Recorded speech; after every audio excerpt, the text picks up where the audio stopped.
மௌனமே பார்வையால் ஒரு பாட்டு பாட வேண்டும், நாணமே ஜாடையால் ஒரு வார்த்தை பேச வேண்டும்.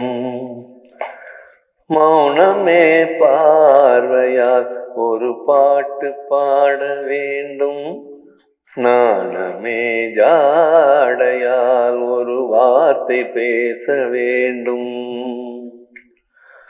அல்லிக்கொடியே உந்தன் முல்லை இதழும் தேனாறு போல பொங்கி வரவேண்டும் வரவேண்டும். அல்லிக்கொடியே உந்தன் முல்லை இதழும் தேனாறு போல பொங்கி வரவேண்டும். அங்கம் தழுவும் வண்ண தங்க நகை போல் என்னை அள்ளி சூடி கொண்டு விட வேண்டும், என்னை அள்ளி சூடி கொண்டு விட வேண்டும். மௌனமே பார்வையா ஒரு பாட்டு பாட வேண்டும், நாணமே ஜாடையால் ஒரு வார்த்தை பேச வேண்டும். முத்துச்சரமே என் பக்கம் இருந்தால் வேறென்ன வார்த்தை சொல்ல மொழி வேண்டும் மொழி வேண்டும்.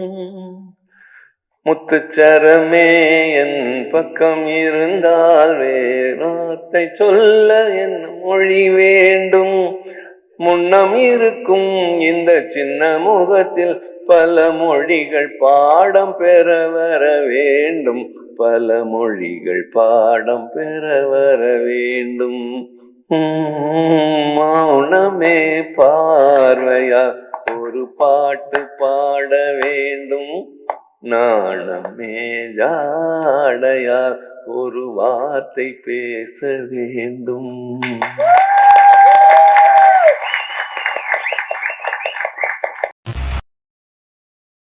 சோக வரலாறு, புலம்பெயர் மக்களின் பெரும் இயக்கங்கள், சொந்த மண்ணை இழந்தாலும் உலக மண்ணை உயர்த்தி பிடித்தவர்கள், இதயம் கணக்கும் இலங்கையின் இத்தனை கதைகளுக்கு நடுவே சாதனைகள் பல புரிந்த ஈழத்து இசை மன்னர் பீதாம்பரம் பரமேஷ் அவர்களின் முப்பெரும் விழாவிற்கு வருகை தந்துள்ள உங்கள் அனைவரையும் அன்புடன் வரவேற்கிறோம். முதலில் சாதனைகள் பல செய்த ஈழத்து இசை மன்னர் ஐயா MP பரமேஷ் அவர்களை அன்புடன் மேடைக்கு அழைக்கிறோம்.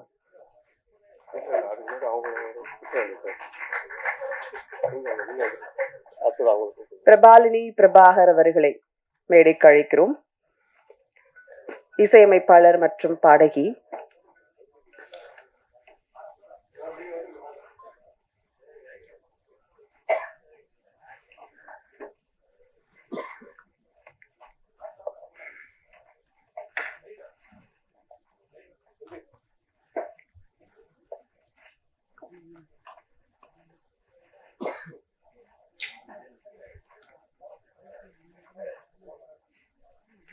மாநிலங்களவை நாடாளுமன்ற உறுப்பினர் மற்றும் திமுக துணை பொதுச் செயலாளர் திருச்சி சிவா அவர்களை அன்புடன் மேடைக்கு அழைக்கிறோம்.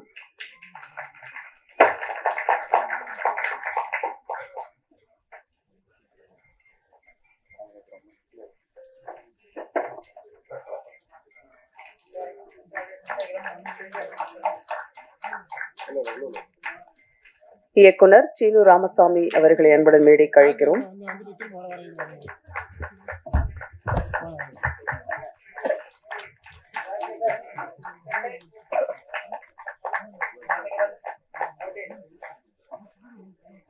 பைஷாலி சுப்பிரமணியம் அவர்களை மேடைக்கு அழைக்கிறோம். இயக்குனர் கீரா அவர்களை மேடைக்கு அழைக்கிறோம். Diwan Maideen Tamil Nadu press media reporters union president அவர்களை மேடைக்கு அழைக்கிறோம்.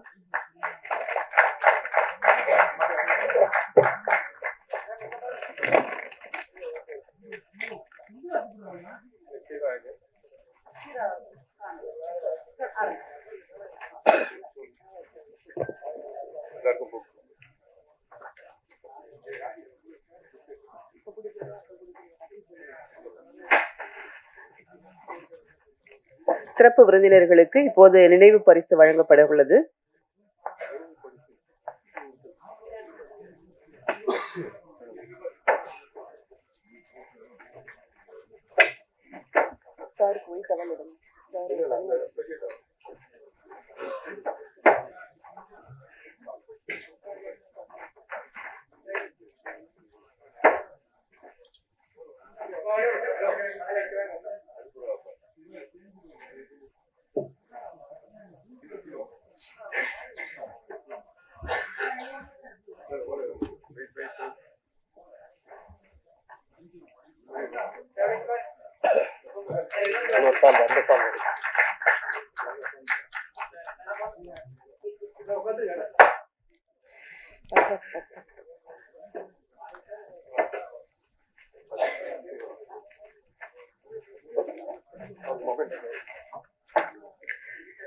இயக்குனர் சீனு ராமசாமி சார் அவர்களுக்கு இப்போது மரியாதை செய்யப்படுகிறது.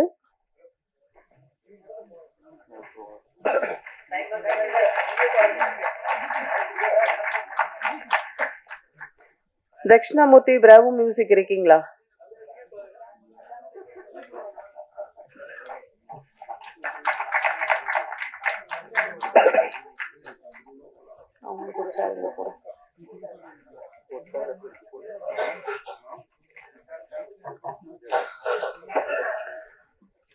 திவான் மைதீன் அவர்களுக்கு இப்போது மரியாதை செய்யப்படுகிறது.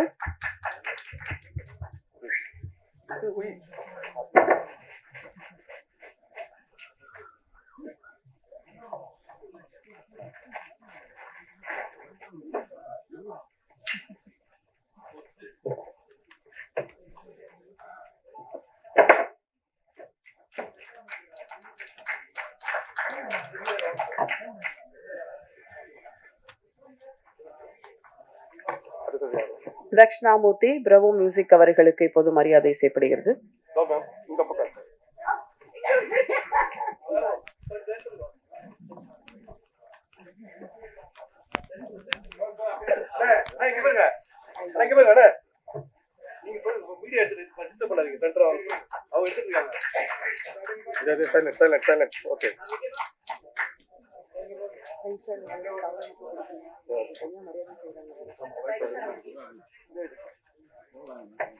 வைஷாலி அவர்களுக்கு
மங்கையராய் பிறப்பதற்கு நல்ல மாதவம் செய்திடல் வேண்டும் அம்மா. பெண் என்று சொல்லி பின்னுக்கு தள்ளிய காலம் போய் தேரில் வைத்து தேவலோகம் காட்டும் உலகம். அன்பால் அரவணைத்து அன்னை தந்தைக்கு ஆயுள் முழுக்க போற்றிக் கொண்டிருக்க வேண்டும். அப்படி ஒரு மகளாக இலங்கையின் முதல் பெண் இசையமைப்பாளர் என்ற பெருமையோடு இன்றைய விழாவிற்கு காரணமான குயின் கோப்ரா ஃபேம் திருமதி பிரபாலினி பிரபாகர் அவர்களை வரவேற்புரை வழங்க அன்புடன் அழைக்கிறோம். நண்பர்களுக்கு, ஈழத்தமிழர் மக்களுக்கு, இந்திய தமிழ் மக்களுக்கு எல்லோருக்கும் எனது மனமார்ந்த நன்றிகளும் வணக்கங்களும். அது மட்டுமில்ல, இன்னைக்கு இவ்வளவு ஒரு குறுகிய இவ்வளவு அரசியல் ரீதியில இவ்வளவு பரபரப்பா எல்லாம் நடந்து கொண்டிருக்கும் பொழுதும் திருச்சி சிவா அவர்கள் இந்த மேடையை வந்து அலங்கரிக்கிறது எங்களுக்கு ஒரு பெரிய மகிழ்ச்சியான ஒரு தருணம். மிகவும் நன்றி இங்கு வரவேற்க ஐயா. திருச்சி சிவா சாரை பற்றி நான் சொல்ல தேவையில்லை, உங்க எல்லாருக்கும் அவரை பற்றி தெரியும். 2007ஆம் ஆண்டுலேருந்து ராஜ்யசபால எங்களுடைய எம்பியாக தமிழ் மக்களின் சார்பில் பங்கேற்பு எங்களுக்காக தன்னுடைய குரல் கொடுத்து எங்களின் தேவைகளை அங்க பூர்த்தி செய்யறதுக்காக வாதாடி போராடி வரும் ஒரு நல்ல அரசியல்வாதி மட்டுமல்ல, ஒரு நல்ல மனிதன். எத்தனையோ நல்ல விடயங்களை அவர்கள் வந்து அங்கே பேசி நடாத்தி இருக்கின்றார். அதற்கு எல்லாருக்கும் முதல்ல ஒரு பெரிய நன்றி சொல்றதற்கு கரகோஷம் கொடுத்துருக்குன்னு சொல்லி கேட்டுக்கிறேன். நன்றி ஐயா. உங்களை பத்தி பேசுறதுக்கு எனக்கு வயசுல எனக்கு முதல்ல உங்களை மாதிரி தமிழே வராது. ஆனா நான் உங்க மேல எவ்வளோ அன்பும் பாசமும் கௌரவம் வச்சிருக்கேன்றது எனக்கு தெரியும். கடந்த 15 வருடங்களாக ஐயா எனக்கு ஒரு நலம் விரும்பி, ஒரு நல்ல வெல்விஷர், என்ன ஒரு நல்ல கெட்டதுலையும் என்னோட பங்கெடுத்து நீங்க எங்க குடும்பம் மேல வச்சிருக்கிற அன்புக்கும் பாசத்துக்கும் மிகவும் நன்றியை நான் சொல்லிக்கிறேன். இதுல வந்து அடுத்ததாக திரு சீனு ராமசாமி சார், அவங்க வந்து தேசிய அவார்ட்ஸ் வின் பண்ண இயக்குனர் மட்டுமல்ல, சிறந்த கவிஞர். அவருடைய பல புத்தகங்களை வெளியிட்டிருக்காரு. மேகங்களின் பேத்தி என்ற ஒரு புத்தகம் எனக்கு ரொம்ப ரொம்ப ரொம்ப பிடிக்கும் சார். ஸோ இங்க பொன்னான நேரத்தை எங்களோட இன்றைக்கு கொண்டு இங்கே எங்களோட பகிர்ந்து கொள்வதற்கு ரொம்ப ரொம்ப நன்றி. நான் வந்து சுருக்கமாகவே இன்னைக்கு பேசிக்கிறேன், ஏன்னா எல்லாரும் கொஞ்சம் பிஸியா இருக்கோம், கொஞ்சம் நிகழ்ச்சி ஆரம்பிக்க நேரம் ஆயிடுது. ஸோ அது மட்டுமல்ல, இன்னைக்கு திரு தீவான் அவர்கள் எங்களோட இணைந்திருக்கார். மிகவும் நன்றி மிஸ்டர் தீவான். என்னுடைய தோழி இயக்குனர் கேமராமேன் வைஷாலி அவர்கள் எங்களோட இங்கே வந்திருக்காங்க. மிகவும் நன்றி அம்மா. And mister Dakshinamurthy sir, he is from Bravo music. இவங்க வந்து பல படங்கள் தயாரிக்கிறதும் மியூசிக்ஸ் சேனல்ஸ் நடத்துறது தான் அவங்க வேலை. அது மட்டுமில்ல, நான் அவரை வந்து ஒரு சின்ன ஒரு கதை சொல்ல விரும்புகிறேன். குயின் கோப்ரான்ற ஒரு ஆல்பம் நான் வந்து 2015 இங்கே ஆர்கேவி ஸ்டூடியோவில் வெளியிட்டு, அதுலேயும் வந்து திருச்சி சிவா சார் தான் வந்து தலைமை தாங்கி நடத்தினாங்க. அந்த விழா அந்த ஆல்பத்தை வந்து எனக்கு இங்கே டிஸ்ட்ரிபியூட் பண்ணது மிஸ்டர் தக்ஷணாமூர்த்தி சார் தான். அவங்களோட பிரேவோ அந்த சேனல் தான். ஸோ அவங்கள வந்து மேடையில கூப்பிட்டு வச்சு எனக்கு கௌரவப்படுத்துறதுக்கு அன்னைக்கு மறந்தும் போச்சு. ஏன்னா அவர் வந்து அவ்வளோ பிஸியா இருந்து இந்த கடைசி நேரம் மட்டும் என்னுடைய சிடி எல்லாம் கொண்டு வரணும். அந்த காலத்துல சிடி இருக்கும் இல்ல, அதெல்லாம் கொண்டு வரணும். ஹி வாஸ் சோ பிஸி, அங்கே எங்கேயும் ஓடி தெரியுது. நான் அவரை மறந்தே போனேன். அப்புறமா தான் நிகழ்ச்சி நடந்துட்டு இருக்கு, அவர் மேடையில கீழக்கு இருக்காரு. எனக்கு சும்மா பதறி போச்சு மனம். ஒரு நிமிஷம், ஐ எம் சோ சாரி, நான் அது வேணும்னே பண்ணல. இன்னைக்கு நான் உங்களுக்கு அது மன்னிப்பு கேட்டுக்கிறேன். வேணும்னு நான் இதை சொல்லணும்ன்றது தான் என்னுடைய ஒரு மெயின் நோக்கமா இருந்துச்சு. ரொம்ப நன்றி. அந்த காலத்துல இருந்து எனக்கு எந்த இசைத்துறையிலையும் என்ன புத்தகம் தேவையோ இதோ எல்லாத்துலேயும் பக்கபலமா இருக்கிறது mister Dakshinamurthy. Thank you so much. அது மட்டுமல்ல, இங்க இப்போ நாங்க வந்து என்னுடைய அப்பப்பாவை பத்தி நாங்க கொஞ்சம் சொல்ல விரும்புறேன். என்னுடைய அப்பப்பா மாவண்ணா பீதாம்பரம் அவர்கள், அவர் தமிழ் பண்டிதர் மற்றும் இந்து சமய விரும்பி. ஸோ அவங்க வந்து ஈழத்துல வந்து பெரிய பெரிய சாதனைகள் புரிந்தாலும் எங்களுடைய கலைகளை, கலாச்சாரத்தை, பண்பாட்டை எல்லாம் அவங்க வந்து அந்த காலத்துல நிறைய கவிஞர்கள் போல, நிறைய புலவர்கள் போல பாதுகாத்து வந்தாங்க. எங்களோட ஈழத்துல வந்து எங்களோட ஒரு 35 வருஷமா எங்களுடைய சரித்திரங்கள் வந்து அழிக்கப்பட்டு வருகின்றன, தமிழ் சரித்திரங்கள். ஸோ அதுல வந்து இப்போ நாங்க போராடி இப்போதான் நாங்க மீண்டு வந்திருக்கோம். இந்த காலத்துல என்ன மாதிரி பல தமிழர்கள் வந்து தங்களுடைய சரித்திரங்களை தேடி அதுல பதிவு செய்துட்டு இருக்காங்க. அந்த வகையில தான் என்னுடைய அப்பப்பாவை பற்றி அந்த நினைவு மலரை ஒரு மீள்பதிவு செய்திருக்காங்க. அதுலதான் இந்த வந்து பிள்ளைப்பாட்டு கவிஞர் விப்ள பீதாம்பரம் தமிழ்ச்சுடர் என்ற அந்த புத்தகம். இந்த புத்தகம் வந்து ஒரு நினைவு மலரா இருந்தாலும் அதுல வந்து பெரிய விஷயங்கள் எல்லாம் இருக்கு. என்னுடைய அப்பப்பா வந்து ஒரு சுவாமி விபுலானந்தரின் முதலாவது மாணவர் என்றது மட்டுமல்ல, அதுல பல விஷயங்கள், பல சரித்திர விஷயங்கள் எல்லாம் அதுல அடங்கி இருக்கு. அதை நீங்க உங்களால் முடிந்த அளவுக்கு படிச்சு பாருங்க. ஏன்னா இது வந்து எங்களுடைய சரித்திரத்துல, இலங்கையில் நடந்த ஒரு சரித்திரத்துல ஒரு சின்ன ஒரு அங்கம் என்றாலும் நாங்கள் அதை பதிவு செய்ய வேண்டும். ஏன்னா ஒவ்வொரு சின்ன சின்ன சின்ன துண்டை எங்களை அழிச்சிட்டே வந்ததால எங்களுக்கு அங்கே இது தமிழர் பூமி தானா என்ற ஒரு கேள்வியே கேட்டுக்கிற அளவுக்கு இப்போ இருக்கோம். ஸோ அது தமிழர் பூமி தான்.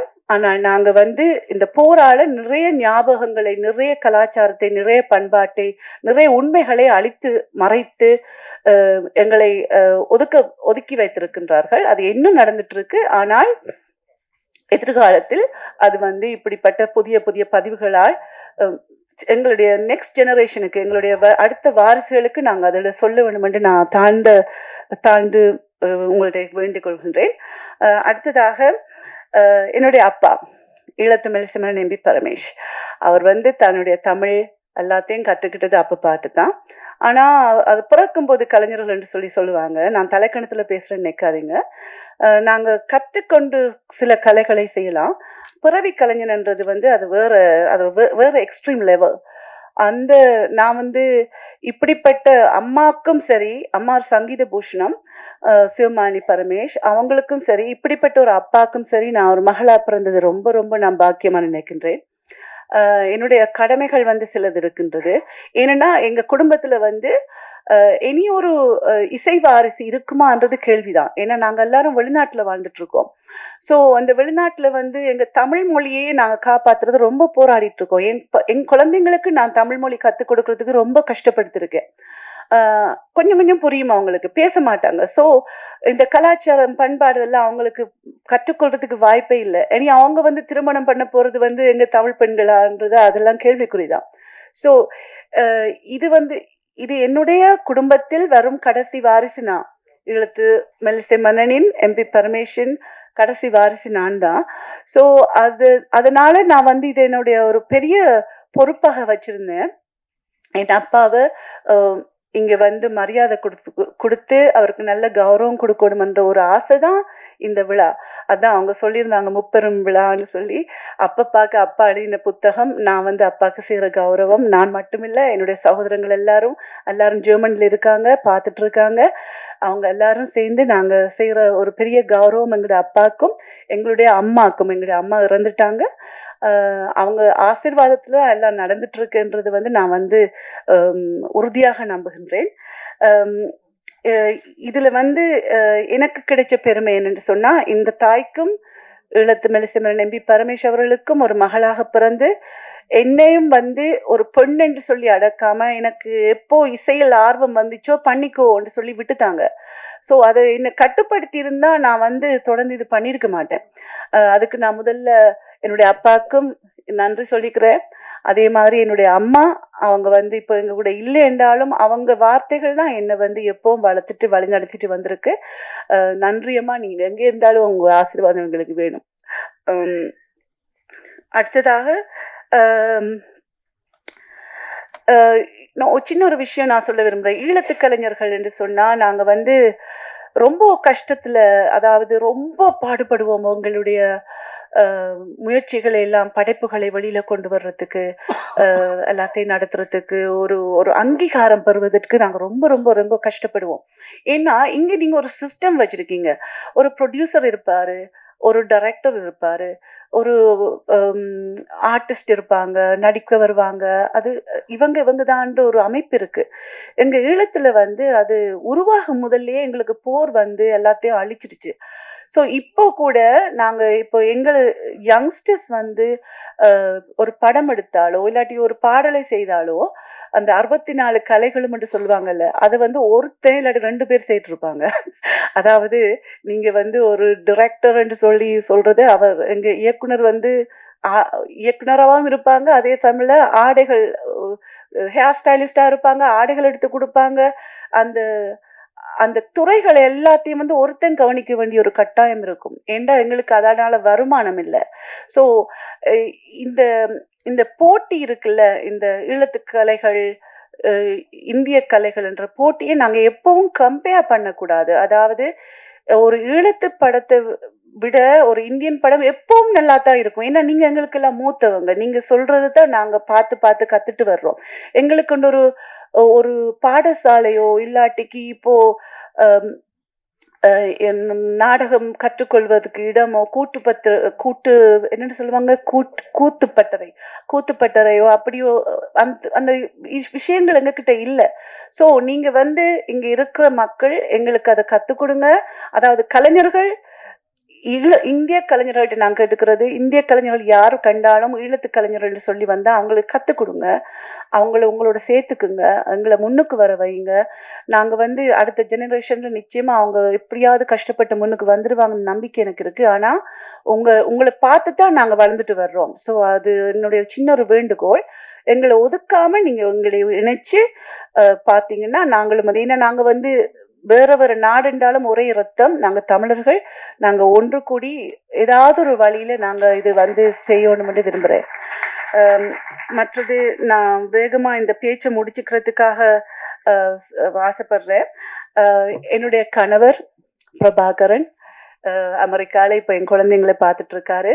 அவங்களுக்கு 14-16 வயசும். Thank you so much. என்னை என்னுடைய அப்பாவோட என்னுடைய கனவை இங்க நிறைவேற்ற வைக்கிறதுக்காக ரொம்ப ரொம்ப நன்றி.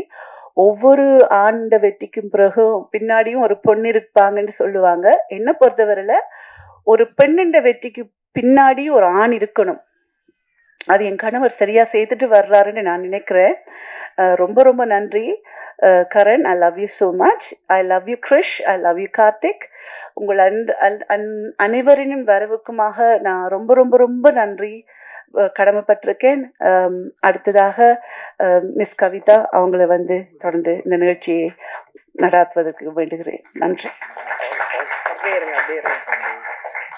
பாடல்களை கேட்டோம். உனக்கு தெரியுமா நான் உன்னை அழைத்தது, எனக்கு தெரியுமா நீ என்னை அழைத்தது அப்படின்னு அப்பாவோட வரிகள் கேட்டோம். ஸோ இப்போ நீங்க பாடினீங்கன்னா அந்த வார்த்தைகள் எங்களுக்கு அப்படியே 1960 நம்ம எம்எஸ்வி ஐயா போட்ட பாடல் மாதிரியே இருக்குது. ஸோ 2 வரையும் நீங்க பாடினீங்கன்னா நல்லா இருக்கும். ஷூர். நான் இந்த பாட்டை இப்ப ரீமிக்ஸ் பண்ணியிருக்கேன், கொஞ்சம் புது ஸ்டைலா. ஆனா அதை நான் இப்ப பாடல, அது ஜனவரி மாசம் வெளிவிட இருக்கேன். ஸோ இப்ப என்னுடைய அப்பா என்னுடைய அம்மாக்காக எழுதிய காதல் கடிதம் எப்படி அது இலங்கை வானொலியில் பதிச்சு கொண்டு கொடுத்தாங்க என்று சொல்லி ஒரு சின்ன கதை ஒண்ணு இருக்கு. அது நான் சொன்ன அது பெரிய பெரிய கதையாயிரும், நேரம் போயிடும். ஸோ ஒன்லி பாடுறேன். உனக்கு தெரியுமா நான் உன்னை நினைப்பது, எனக்கு தெரியுமா நீ என்னை அழைப்பது, மணக்க முடியுமா மலர் பறித்தெடுக்காமல், மாலையாகுமா அதை தொடுத்தெடுக்காமல், படிக்க முடியுமா தொடர்கதை தொடராமல், படிக்க முடியுமா தொடர்கதை தொடராமல், பாட முடியுமா ஒரு இசை எடுக்காமல், பாட முடியுமா ஒரு இசை எடுக்காமல், உனக்கு தெரியுமா நான் உன்னை நினைப்பது, எனக்கு தெரியுமா நீ என்னை அழைப்பது, உனக்கு தெரியுமா நான் உன்னை நினைப்பது, எனக்கு தெரியுமா நீ என்னை அழைப்பது. நன்றி நன்றி நன்றி. தேங்க்யூ. ஐயோ, இன்னும் 2 லைன் பாடக்கூடாதா அப்படிங்கிற மாதிரியான ஒரு அழகான குரல். Thank you so much. அடுத்ததாக நாம் பேச அழைக்கிறோம். மண்ணுக்கும் மக்களுக்குமான பாடல்கள் பல தந்து பன்னிசை கலைஞராக 1/4 நூற்றாண்டு காலத்திற்கு மேலாக பேசப்பட்டு வரும் MP பரமேஷ் ஐயா அவர்களின் விழாவிற்கு வாழ்த்த வந்திருக்கும் மைதீன் அவர்களை இப்போது பேச அழைக்கிறோம். தமிழ்நாடு பிரசன்ட் மீடியா ரிப்போர்ட்டர்ஸ் யூனியனின் மாநில தலைவர் என்ற முறையில் இந்த விழாவிற்கு பெருமை சேர்க்கக்கூடிய அளவில் இந்த புத்தகத்தை வெளியிட்டு MP அவர்கள் வெளியிட MP பரமேஸ்வரர் அவர்களுடைய இந்த புத்தக வெளியீட்டு விழா சிறப்பாக நாடாளுமன்ற எங்களது தமிழ் பேச்சாலும் எங்கள் உள்ளத்தை கொள்ளை கொண்டிருக்கும் ஐயா சிவா அவர்களை நான் பாராட்ட கடமைப்பட்டுள்ளேன்.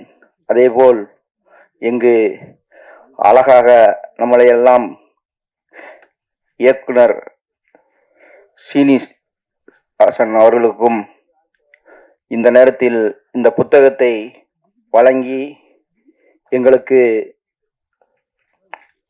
ஒரு கம்பீர தோற்றத்துடன் பிரபாகரன் என்றால் ஒரு கம்பீர தோட்டம் ஒன்று உண்டு. அந்த இதற்கு ஏத்தாப்பிலே பிரபாகரன் அவர்களையும் இந்த தருணத்தில் நல்ல முறையில் இதை வழிகாட்டி தந்த PRO அவர்களுக்கும், இந்த நூல் வெளியீட்டு விழாவில் மெல்லிசை என்றால் நாம் எங்கொழுதும் கேட்கக்கூடிய மெல்லிசை, எங்கு சென்றாலும் நமக்கு மனதுக்கு இனிமையை கொடுக்கக்கூடிய மெல்லிசை, நான் இங்கு அவர்களை பாராட்ட வரவில்லை, வாழ்த்து பெற வந்து இருக்கிறேன். ஏனென்றால் என்னுடைய வயதோ 47. அவர்களுடைய நம்மளுடைய ஜெர்மனியிலிருந்து இங்கு வந்து இந்த புத்தகத்தை வெளியிட நம்மளது MP பரமேஸ்வர் ஐயா அவர்கள் இங்கு தேர்ந்தெடுப்பதற்கு நமக்கும் தமிழ்நாட்டுக்கும் பெருமை சேர்த்திருக்கக்கூடிய வகையில் இருக்கிறது. நீங்கள் உங்கள் கரயோசங்களை எழுப்பலாம். ஏனென்றால் மதியம் நல்லா உணவருந்தி விட்டு ஆழ்ந்த தூக்கத்தில் இருந்து கொண்டிருக்கிறீர்கள். ஏனென்றால் உற்சாகம் எப்பொழுதும் இருக்க வேண்டும். ஒருத்தர் பேசும் பொழுது எனக்காண்டி கைத்தட்ட சொல்லல, இப்பொழுது அவர்கள் எல்லா விஷயங்களையும் தெளிவுபடுத்தினார்கள். நீங்கள் உற்சாகத்தோடு இருந்தால் மட்டும்தான் அடுத்து வரக்கூடிய பேசக்கூடியவர்களும் உற்சாகமாக பேசுவார்கள். ஏனென்றால் நம்மளுடைய பேச்சு கன்னடாவிலிருந்து இங்கு வந்து ஜெர்மனியிலிருந்து வந்து இந்த புத்தகத்தை வெளியிட தமிழ் பற்று உள்ள நம்ம மீது, அதேபோல் இலங்கையிலிருந்தும் வந்திருக்கக்கூடிய தமிழ் இனத்தினுடைய நம்மளுடைய பற்றாளர்களும் இங்கு வந்திருக்கிறார்கள். அதனால் உற்சாகத்தோடு உங்களை கரகோஷங்களை எழுப்பி மற்றவர்களுக்கும் உற்சாகப்படுத்த வேண்டும். என்னென்றால் இப்பொழுது நான் ஒரு சின்ன ஒரு கதையை மட்டும் சொல்லி இதை முடிக்கலாம் என்று நினைக்கிறேன். நமது இப்பொழுது நான் எல்லோரும் செருப்பை வெளியே கழட்டி போட்டு வந்தால் செருப்பு வெளியே கிடக்கிறதா என்று ஒரு ஆர்வத்துடனும் ஒரு பயத்துடனும் இருப்போம். ஏனென்றால் இப்பொழுது நான் தர்காவுக்கு போகும் பழக்க உடையவன். தர்காவுக்கு போகும்பொழுது ஒரு சில நபர்கள் செருப்பை பார்த்துட்டு தர்காவுக்கு வருவார்கள், உள்ளே போவார்கள், வெளியே வருவார்கள். ஏன் பதட்டத்தோடு இருக்கிறீர்கள் என்று கேட்டால் செருப்பு வெளியே கிடைக்கிறது, அதனால் தர்காவுக்கு போகக்கூடிய சூழ்நிலை இல்லை என்று சொல்வார்கள். ஆனால் அதன் கூட ஒருத்தர் வந்திருந்தார். அவற்றை கேட்டேன், என்ன பையை மடித்து கையில் வச்சிருக்கிறீர்கள் என்று கேட்டேன். நான் பதட்டத்தோடு இல்லாமல் இருக்கிறதற்கு செருப்பை கையில் எடுத்துக்கொண்டு தர்காவுக்குள் வந்துவிட்டேன் என்று சொல்லி நிம்மதியாக அந்த பிரார்த்தனையை முடித்தார்கள். அதே போல் இப்பொழுது திருப்பரங்குன்றத்தை பற்றி பேசினால் விவாதங்கள் பெரிதாக இருக்கும். அதனால் நான் இந்த தர்காவை பற்றி பேசுகிறேன். ஏனென்றால் இங்கு நாம் உற்சாகத்துடன் இருக்க வேண்டும். பதட்டம் இருந்தால் நமது மனம் பதட்டத்துடன் இருக்கும். வந்திருக்க ஆளுமை உள்ள ஆட்கள், பெரிய அரசியல்வாதிகள், இயக்குநர்கள் இருக்கும் பொழுது உங்கள் கரகோஷத்தை எழுப்பி மகிழ்ச்சியை வெளிப்படுத்த வேண்டும் என்று கூறி கைத்தட்டின 5 பேர்களுக்கு என்னுடைய நன்றியை தெரிவித்துக் கொள்கிறேன். இப்பொழுது இந்த நிகழ்வு இந்த சிறப்பாக நடத்தி தந்த அனைவர்களுக்கும் என் பாராட்டுகளையும் வாழ்த்துக்களையும் தெரிவித்துக் கொண்டு இந்துடன் முடித்து விடைபெறுகிறேன். நன்றி, வணக்கம்.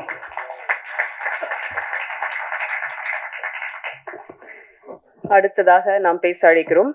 உள்ளத்தில் தோன்றி உணர்வுகளில் உறைந்து கிடக்கும் நினைவுகளை ஈரம் காயாத எழுத்துக்களை படமாகவும் பாடமாகவும் தரும் இயக்குனர் சீனூர் ராமசாமி அவர்களை இப்போது பேச அழைக்கிறோம்.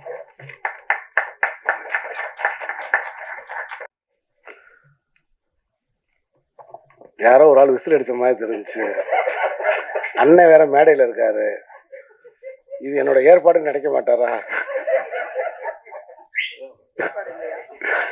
இதுக்கு எனக்கு சம்பந்தமே கிடையாது. இது ஏதோ ஒரு திட்டமிட்ட சதின்னு நினைக்கிறேன். இல்ல, யாருன்னே தெரியல. நம்ம வளர்ச்சியில் அக்கறையுள்ள ஒரு 2 பேர் பின்னாடி உட்கார்ந்து விசில் அடிக்கிற மாதிரி தெரியுது. ரொம்ப நன்றி. அந்த 2 பேருக்கு முதல்ல நன்றி. அனைவருக்கும் என்னுடைய அன்பான வணக்கம். இந்த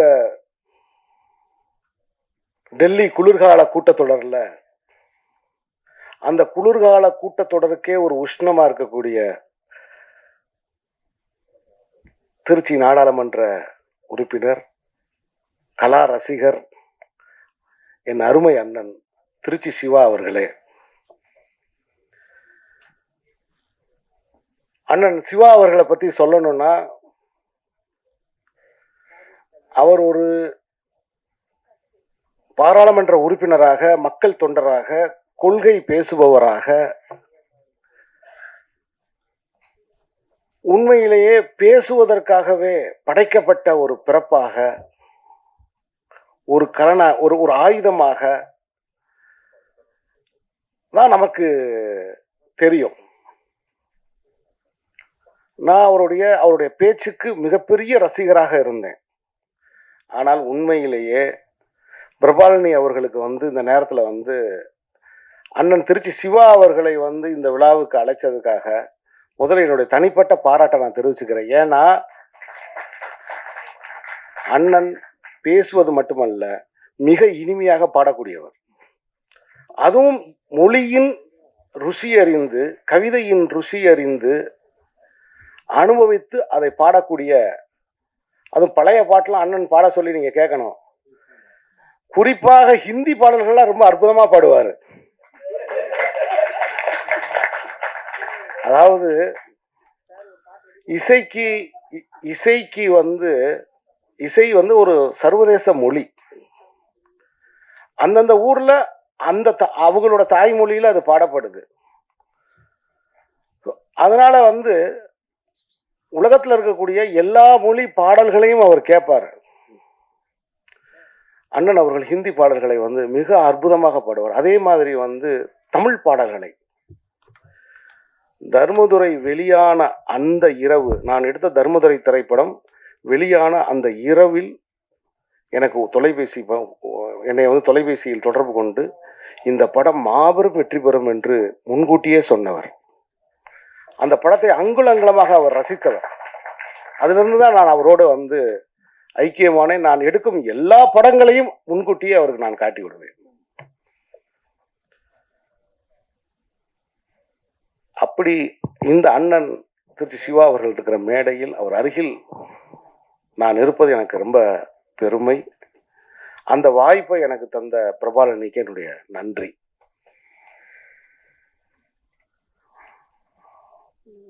எனக்கு பக்கத்தில் இன்னொருத்தவங்க உட்கார்ந்துருக்காங்க பாருங்க, அவங்க வைஷாலி, மிகச்சிறந்த கேமராமேன். அவங்களும் இவங்களும் சேர்ந்துதான் அந்த இலங்கையில அந்த ஆட்டம் போட்டது. ஷூட்டிங் இலங்கையில, பாட்டு, இசை, தன்னுடைய கலா ஆர்வத்தை பூரா வெளிப்படுத்தின அந்த கடற்கரையில, அதுக்கு காரணம் அவங்க. மிகச்சிறந்த ஒளிப்பதிவாளர். குறிப்பா அவங்க நல்ல மீன் குழம்பு வைப்பாங்க, அது எனக்கு தெரியும். ஒரு நாள் அவங்க வீட்டில் மீன் குழம்பு சாப்பிட்டேன், ரொம்ப பிரமாதமான மீன் குழம்பு. ஆனால் அதே சமயத்தில் ஃபோட்டோகிராஃபியும் அவைலபிள் லைட்டில் படம் எடுக்கிறதுக்கு ஒரு தனி ஆற்றல் வேணும். ஏன்னா லைட்டு நம்ம பண்ணி எடுக்கிறது வேற, கிடைக்கிற வெளிச்சத்தில் படம் எடுக்கிறது வேற. சூரியன் கொஞ்சம் கொஞ்சமாக நகர்ந்து போய்கிட்டே இருக்கும். ஸோ அதுக்கு தகுந்த மாதிரி அந்த அவைலபிள் ஃபோட்டோகிராஃபிங்கிறது ரொம்ப கஷ்டம். அதில் அவங்க ஒரு மிகச்சிறந்த ஒளிப்பதிவாளர். நான் பிரபாலினி அவர்களை நான் பார்த்த உடனே, பழக ஆரம்பித்த உடனே நான் உண்மையிலே நினைச்சேன், ஒரு தகப்பனுக்கு மகள் என்றால் இப்படி பிறக்கணும். ஒரு தகப்பனுக்கு மகள் என்றால் இப்படி பிறக்கணும். அண்ணன் திருச்சி சிவா அவர்களோடு நான் பழகியவன்ற முறையில் அவருடைய 2 பெண் பிள்ளைகளும் அவர்கள் அப்படி ரெண்டு உள்ளங்கையில வச்சு தாங்கிறத நான் பக்கத்துல இருந்து பார்த்துருக்கேன். என்னை சிற்றப்பா என்று அழைக்கக்கூடிய அந்த பிள்ளைகள், அதுல ஒருத்தவங்க கவிஞர், தன் தந்தையை பற்றி அதாவது இந்த விழாவுக்கும் அண்ணன் திருச்சி சிவா அவர்களுக்கும் ஒரு டிஸ்கனெக்டட் கனெக்ஷன்ஸ் இருக்கு. எப்படி இந்த பிரபாலினி தன் தந்தையை தன் உயிர்ல சுமந்துகிட்டு இருக்காரோ அது மாதிரி அண்ணனுடைய பிள்ளைகள் இருவரும் அண்ணனை வந்து தன் உள்ளங்கையில தாங்கிறத நான் பக்கத்துல பார்த்திருக்கேன். தன் தந்தைக்காகவே ஒரு கவிதை நூலை ஒரு மகள் மூத்தவள் எழுதியிருக்காங்க. சின்ன பாப்பா அது வேற மாத்தி சொல்லி அப்ப நைட் நான் திட்டு வாங்க முடியாது. ஃபோன் பண்ணி சித்தப்பா இப்படி நீங்க மாத்தி சொல்லிட்டீங்களே அப்படி. ஸோ அண்ணனுக்கு என்னுடைய வணக்கம். இந்த பிரபாலனி பத்தி சொல்லணும்னா நீங்க பார்க்குற தோற்றத்துக்கும் அவங்களோட நீங்க பழகி பார்த்தீங்கன்னா தெரியும், ஒரு குழந்தை மாதிரி. அது பழகினா தெரியாது, ஒரு குழந்தை மாதிரி. தன் தந்தையை வந்து அவ்வளவு உயிருக்குயிரா நேசிக்கிற ஒரு ஒரு ஒரு சகோதரி. இந்த ஜென்ரேஷன்ல தான் இப்படிப்பட்ட பிள்ளைங்களை பார்க்க முடியும். அடுத்த ஜென்ரேஷன்ல இப்படி இருக்குமான்றதுக்கு உத்தரவாதம் நான் சொல்ல முடியாது. ஏன்னா வெளிநாட்டில் இப்ப பிரபாலனிக்கு இருக்கிற இதே தவிப்பு தான் ஏறக்குறைய உலக லெவல்ல இருக்கக்கூடிய, இந்தியாவில் இருக்கக்கூடிய எல்லா பெற்றோர்களுடைய மன தவிப்பாயிருச்சு. ஏன்னா அதாவது படிச்சுக்கிட்டு இருக்கிற குழந்தைகள் பார்க்கறதுக்கு தொடங்கிருச்சு. சின்ன வயசுல இருந்தே எல்லாத்தையும் பார்க்க ஆரம்பிச்சிருச்சு. அதுகளுக்கு எதன் மீதும் ஒரு தீவிரமான ஒரு பிடிப்பு, ஈடுபாடு, நம்பிக்கை அப்படிங்கிறது குறைஞ்சுக்கிட்டே இருக்கு. எல்லாத்தையுமே பார்த்துருது. எல்லா ஆச்சரியங்களும் ஒரு குழந்தைக்கு 10 வயதுக்குள் முடிந்து விடுகிறது. ஏன்னா படிக்கிற எல்லாருமே பார்க்கறதுக்கு ஆரம்பிச்சிட்டோம். இப்படி இருக்கிற இந்த இணைய வாழ்வுல பார்க்கிற எல்லாமே குடிப்பதற்கு தண்ணீர், பணம், இன்னும் கொஞ்ச நாள்ல சுவாசிக்கிறதுக்கு பணம் வந்துடும். இப்ப பார்த்தாலே பணம், பார்க்கிற எல்லாமே பணம். பார்த்தா காசு, பேசினா காசு, தண்ணி குடிச்சா காசு. அப்ப இந்த மூணுக்குமே காசு ஆயிடுச்சு. இப்ப குடியிருந்தா காசு. அப்ப ஒரு மனிதன் உயிரோடு இருக்கிறதுக்கே செலவழிக்கணும், அதுக்கு சம்பாதிக்கணும், வாழ்நாள் எல்லாம் சம்பாதிக்கணும். இப்படியான ஒரு ஒரு ஒரு காலகட்டத்தில், இந்த மாதிரியான ஒரு காலகட்டத்தில் ஒரு பெண் தன் தந்தையுடைய பாடலை,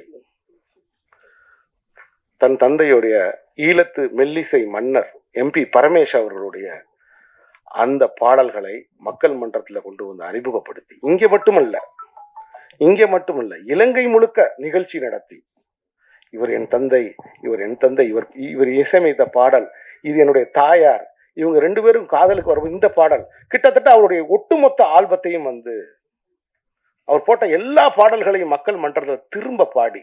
ஏன்னா அவங்க சொன்ன மாதிரி அழிந்து போன நகரம், அழிஞ்சு போன ஊர். பல பேருக்கு ஊரே இல்லை, பல ஊர்கள்ல தமிழர்களே இல்லை.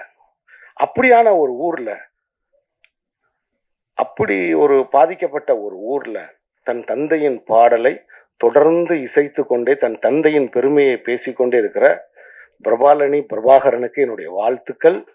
அதுவும் ஈழத்து முதல் பெண் இசையமைப்பாளர் என்ற பெருமை கொண்ட தங்கைக்கு என்னுடைய வாழ்த்துக்கள். அவருக்காக வேண்டியே நான் இந்த விழாவுக்கு வந்தேன். அதன் பிறகு அதோட இனிப்பான ஒரு விஷயம் என்னன்னா, அண்ணன் சிவா அவர்கள் இந்த மேடைக்கு வந்தது. நான் இது எதிர்பார்க்கவே இல்லை. அண்ணன் சிவா அவர்களை நான் இந்த மேடையில் இன்னைக்கு நான் சந்திப்பேன் நான் எதிர்பார்க்கவே இல்லை. ஸோ இந்த புத்தகத்தை கையில் கொடுக்கவே இல்லை. கொடுத்துருந்தா நான் முழுக்க படிச்சுட்டு வந்து இதை பற்றி நான் கொஞ்சம் 2 வார்த்தை உங்களுக்கு சொல்லியிருப்பேன். அவர் தந்தை ஒரு கவிஞராக இருந்திருக்கிறார், கவிஞர் விபுல பீதாம்பரம் கவிஞராக இருந்திருக்கிறார். அதை பற்றி இவர் அவருடைய சரிதையை எழுதியிருக்கிறார். முக்கியமாக இந்த நூலில் நான் வந்து பார்த்து ஆச்சரியப்பட்ட ஒரு விஷயம் என்னன்னா, இதை பார்க்கும்போதே எனக்கு ஒரு விஷயம் தெரியுது. இலங்கைக்கும் தமிழ்நாட்டுக்கும் வர்த்தகம் மட்டுமல்ல, வாழ்வியல் உறவு எவ்வாறு இருந்தது என்பதை இந்த புத்தகத்தினுடைய முதல் பக்கமே எனக்கு சொல்லியது. அதில் குறிப்பாக அன்றைய கலைமகளின் ஆசிரியர் திரு கீவா ஜெகநாதன் அவர்கள், கீவாஜா அவர்கள், இவருடைய தந்தைக்கு ஒரு இரங்கற்பா எழுதியிருக்கிறார். அன்றைய கலைமகளின் ஆசிரியர் கீவா ஜெகநாதன் அவர்கள், கீவாஜா என்று சொல்லக்கூடிய ஜெகநாதன் அவர்கள், இவருடைய தந்தைக்கு ஒரு இரங்கற்பா எழுதியிருக்கிறார். அந்த இரங்கற்பாவோடு இந்த புத்தகம் வந்திருக்கிறது. இந்த புத்தகத்தை முழுவதுமாக படித்துவிட்டு எனது கருத்துக்களை முகநூலில் நான் பதிவு செய்கிறேன். பிரபா, என்னை அழைத்தமைக்கு நன்றி. இங்கே விழாவுக்கு வந்திருந்த அத்தனை பேருக்கும் என்னுடைய வாழ்த்துக்கள். வணக்கம்.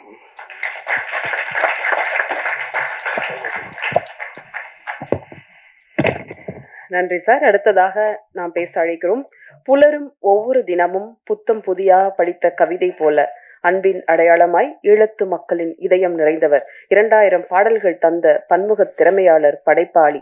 இவர் வாழும் காலத்தில் நாம் வாழ்வது அருமையும் பெருமையும்.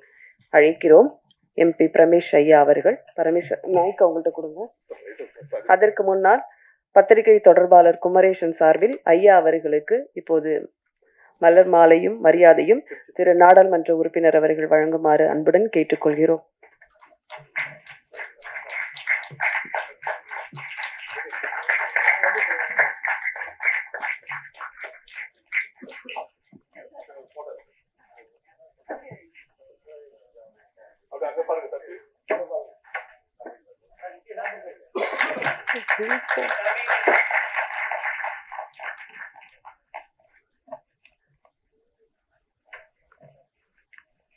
நன்றி.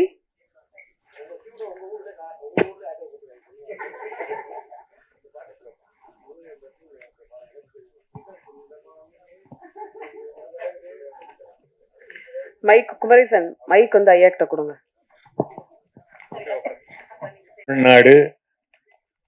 தமிழ்நாட்டுக்கு பக்கத்தில் இருந்து நான் தமிழ்நாட்டை பற்றி பேசுவது எனக்கு ஒரு ஒரு அந்தரம் மட்டும் சொல்வார்கள், அப்படி இருக்கிறது.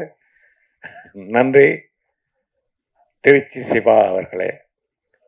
திருச்சிக்கும் எனக்கும் பல தொடர்பு இருக்கின்றது.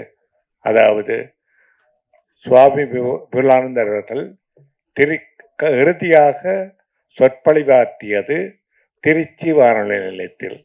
அந்த நேரத்தில் ஜெயங்கொண்டான், கூத்தபிரான் என்ற 2 அறிவிப்பாளர்கள் இருந்தார்கள்.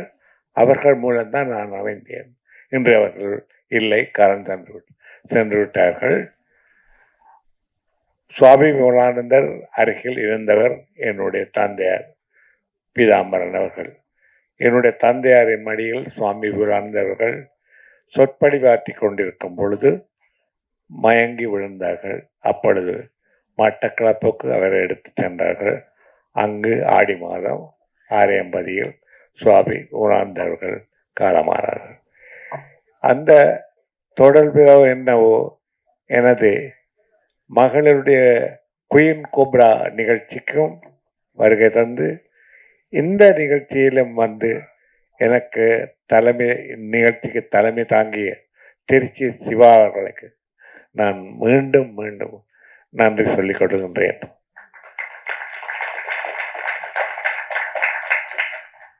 சீனு ராமசாமி அவர்கள் பேசிய பேச்சை கேட்டால் அதனால் நான் என் பேச்சை பேசவே இல்லை. நான் என்ன கூற நினைத்தேனோ அதையெல்லாம் அவர் கூறிவிட்டார். அவைதான் தேவை. அவர் கீவா ஜெகன்னானை கூட எடுத்து வந்தார். அதுதான் முக்கியமானது. யார் ஒருவர் யாரால் பாராட்டப்படுகிறார் என்பதுதான் முக்கியம். அதுதான் முக்கியம். அன்று என்னுடைய தந்தையாரின் பெருமையை அவர் குறிப்பிடாமல் அவர் யாரால் பாராட்டப்பட்ட கிவா ஜெகநாதன் அவர்களால், அதாவது தென்னிந்திய தமிழ்நாட்டு மக்களுக்கு அறிமுகமான பெருமையை அறிந்த கிவா ஜெகநாதன் அவர்களால் என் தந்தையார் பாராட்டப்பட்டார் என்பதுதான் எனக்கும் பெருமை, என் மகளுக்கும் பெருமை. இதுதான் வேண்டும். இதை சீனு ராமசாமி அவர்கள் மிக தெளிவாக சொன்னார்கள். எனவே நான் அதிகம் பேச தேவையில்லை. தமிழ்நாட்டுக்கு என் வாழ்த்துக்கள். இது ஒரு சாதாரண நாடல்ல. லுப்தான்சா இரவு 2:40 3 மணித்தியாலங்கள் லேட்டாக ஆங்கிலத்தில் பேசுகின்றேன், அதை சொல்லுகிறேன், தாமதமாக வருகை தந்தது. அந்த நேரத்தில் கூட சென்னை ஏர்போர்ட் வெட்ட வெளிச்சமாக, என்ன இது, திரும்பவும் நான் அமெரிக்காவுக்கு வந்து இறங்கி விட்டேனா என்று ஏதும் பழுது வந்து விட்டதா என்று நான் கேட்கவில்லை மகளிடம். ஆனால் அப்படி இருந்தது. கண்கொள்ளா காட்சி. சும்மா நினைக்காதீர்கள். இன்னும் 10 வருடங்களுக்குள் அமெரிக்காவை விட 10 மடங்கு சிறப்பாக நம் தமிழ்நாடு வந்துவிடும். தமிழ்நாட்டில் எந்த பஞ்சமும் இல்லை. நிச்சயமாக நான் தமிழ்நாட்டில் இருந்திருந்தால் இன்று நீங்கள் பாடல்கள் கேட்டிருப்பீர்கள். இந்த பாடல்கள் அனைத்தும் இலங்கையிலேயே இலங்கை கலைஞர்களாக ஒளிப்பதிவு செய்யப்பட்டவை. அதற்காக நீங்கள் இலங்கை தமிழ் மக்களுக்கு, இலங்கை டெக்னீஷியன்ஸுக்கு, அதுவும் 50 வருடங்களுக்கு முன்பு அந்த தராதரத்தில் இருந்திருக்காள் என்பதற்காக இலங்கை கலைஞர்களுக்கு நீங்கள் ஒரு கைதட்டல் கொடுத்தே ஆக வேண்டும். இதை மட்டும்தான் நான் கூறுவேன். சகலவற்றையும் என்னை பற்றியோ இந்த இலங்கை புத்தகத்தை பற்றியோ சீன ராமசாமி அவர்கள் தாராளமாக கூறிவிட்டார்கள். இப்பொழுது எனது நண்பர், அப்படி கூறுவதும் தவறு நினைக்கிறேன், அவர் பெரிய இடத்தில் இருக்கின்றார். திருச்சிக்கும் அவருக்கும் என் தந்தையாருக்கும் உள்ள தொடர்பில்லால் அவர் எனக்கு நெருக்கமானதாக இருக்கின்றார். இதனை திரு தட்சிணாமூர்த்தி அவருக்கு நன்றி கூற வேண்டும். இன்று மௌனமாக அமர்ந்து கொண்டிருக்கின்றார். மௌனத்துக்கு காரணங்கள், அவருடைய சில தொலைக்காட்சி நிகழ்ச்சிகளை நீங்கள் கேட்டிருந்தால் கேட்டவர்களுக்கு தெரிந்திருக்கும். அதை நான் மீண்டும் நினைவுபடுத்தவில்லை. எனது சீடிக்களை, இசைத்தட்டுக்களை எனக்கு தராதரத்தில் பிரஸ்ஸிங் ரெக்கார்ட்ஸாக சோனி கம்பெனியில் மிக மிக குறைந்த விலையில் இலவசமாக கொடுப்பதற்காக அவற்றை எனக்கு அச்சிட்டு பிரசிங் செய்து கொடுத்தவர் திரு தட்சிணாமூர்த்தி அவர்கள். அவருக்கும் அவருடைய மனைவிக்கும் 1 வருடத்துக்குள், அதை நான் கூறலாமா தெரியவில்லை, அவரை விட்டு பிரிந்த அவரின் மகளுக்கும் சிறந்த அவரின் ஆத்மா சாந்தி அடைய வேண்டும் என்று கூறி நான் விடைபெறுகின்றேன். நன்றி. சந்தோஷத்திலும் ஒரு கவலைகள் இருக்கும். அப்படி இருந்தும் அவர் வந்து இங்கே அமர்ந்திருப்பது அது ஒரு மிகச் சிறப்பு. மீண்டும் அவருக்கு ஒரு கைதட்டல் கொடுங்கள்.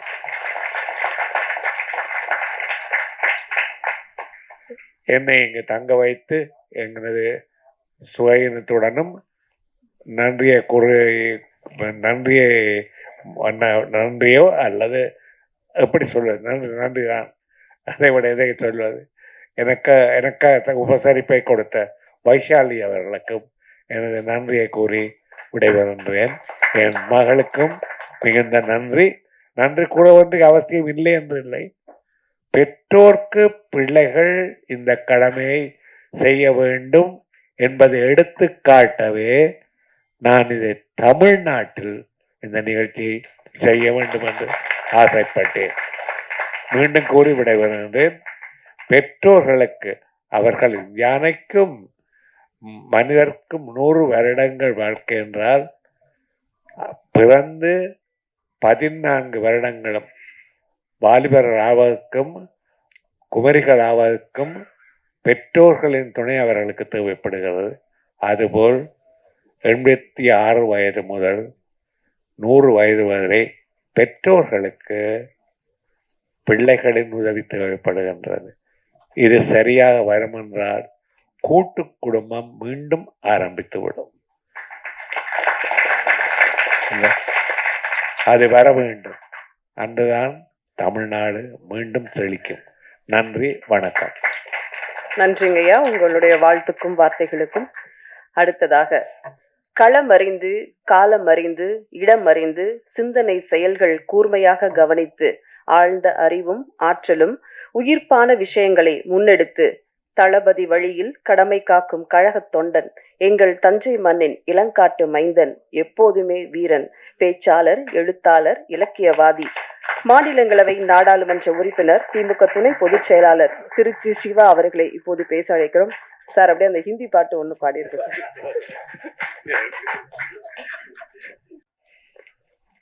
அவருடைய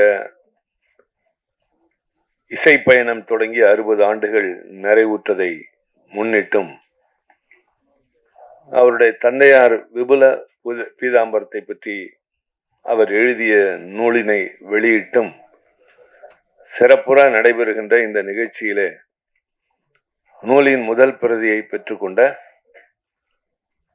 என்னுடைய மனங்கவர்ந்த இயக்குநர்களில் மிக முக்கியமான என் அருமை தம்பி இயக்குனர் சீனு ராமசாமி அவர்களை, தன்னுடைய தந்தை வழியிலே நின்று இந்த விழாவை எழிலுற நடத்தி கொண்டு பொறுப்புணர்ச்சியுடன் ஒரு சிறந்த மகளாக நூலினை வெளிக்கொணர்வதற்கு முழு முயற்சி எடுத்ததோடு மட்டுமல்லாமல் எங்களை போன்றவரை அழைப்பதற்கும் மிகுந்த பிரயாசம் எடுத்துக்கொண்ட இசையமைப்பாளர் பாடகி பிரபாலினி பிரபாகரன் அவர்களே, விழாவிலே பங்கேற்றிருக்கின்ற இயக்குனர் வைஷாலி அவர்களே, பத்திரிகையாளர் மைதீன் அவர்களே, அன்பிற்கினிய தட்சிணாமூர்த்தி அவர்களே, நிகழ்ச்சியை தொகுத்து வழங்கி கொண்டிருக்கின்ற கவிதா அவர்களே, PRO தம்பி குமரேசன் அவர்களே, விழாவினுடைய நாயகனாக அமர்ந்திருக்கின்ற ஐயா பரமேஷ் அவர்களே, நிகழ்ச்சியிலே பங்கேற்றிருக்கின்ற ஈழ நாட்டு சொந்தங்களே, தமிழ்நாட்டின் சொந்தங்களே, பத்திரிகையாளர்களே, சிறப்பு அழைப்பாளர்களே, உங்கள் அனைவருக்கும் என்னுடைய அன்பான வணக்கம். மிகைப்படுத்தி அவர்கள் யாரும் கூறவில்லை. நாடாளுமன்ற குழு கூட்டம் ஒன்று நடைபெற்றுக் கொண்டிருக்கின்றது. அதில இருந்து கடந்து வந்து காலையில் தமிழ்நாடு அரசினுடைய சுற்றுலாத்துறை தமிழ்நாட்டில் உள்ள சிறப்பான விழாக்களை பற்றி, திருவிழாக்களை பற்றி இந்து குழுமத்தின் சார்பில் இணைந்து வெளியிட்ட ஒரு நூலினை வெளியிட்டு இப்பொழுது உங்கள் நிகழ்ச்சியை முடித்து மீண்டும் நான் நாடாளுமன்ற குழு கூட்டத்திற்கு சென்று மாலையில் பொதுக்கூட்டத்தில் கலந்து கொள்ள வேண்டிய ஒரு கடமையும் பொறுப்பும் உள்ளவனாக வந்திருக்கின்றேன். இத்தனை பணிகளுக்கு இடையிலே இதற்கு முக்கியத்துவம் தந்ததற்கு பல காரணங்கள் உண்டு.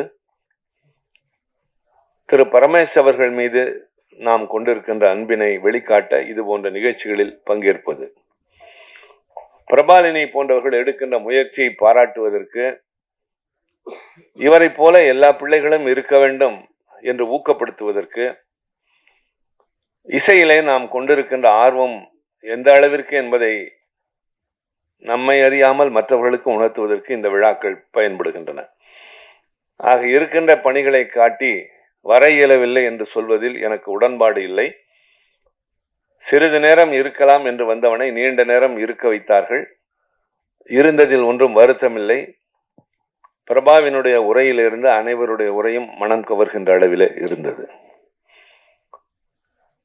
தம்பி சீனு அவர்கள் பேசுகிற போது பலவற்றை எடுத்து சொன்னார். நூலினை என்னிடமிருந்து பெற்று அதற்குள்ளாக ஒரு நல்ல இயக்குனர் என்பதற்கு அடையாளமாக அதில் சில பக்கங்களை படித்துவிட்டு அதையும் இந்த இடத்துல குறிப்பிட்டு பேசினார். ஒரு காலத்தில் தமிழ்நாட்டில் வானொலி இருந்தது. ஆனால் இசை என்று சொன்னால் இலங்கை வானொலி மட்டும்தான் நமக்கெல்லாம். பழைய தமிழ் பாடல்களை இலங்கை வானொலி போல இந்திய நாட்டினுடைய வானொலி நிலையம் ஒளிபரப்பியது இல்லை. சில பேருடைய உரைகளை கேட்டிருப்போம்.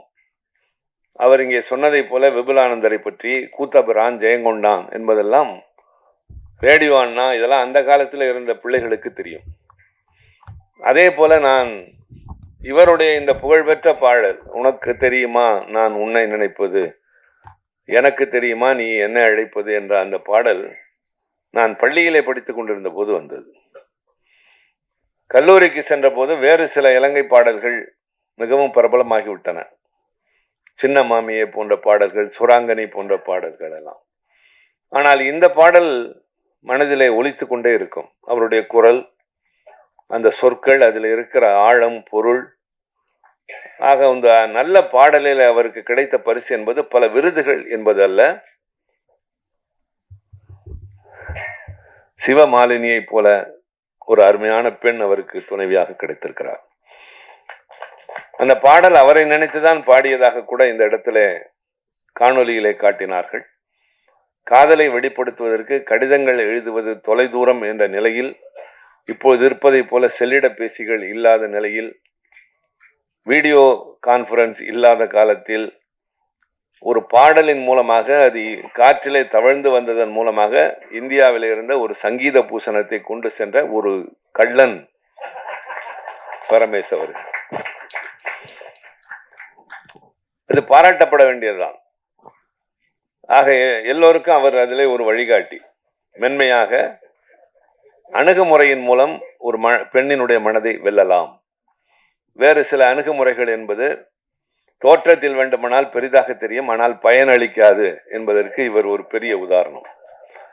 இந்த இருவரும் ஈன்றெடுத்த பிள்ளைகளில் இன்றைக்கு பிரபாலினி நம்முடைய அனைவருக்கும் அறிமுகமானவர்.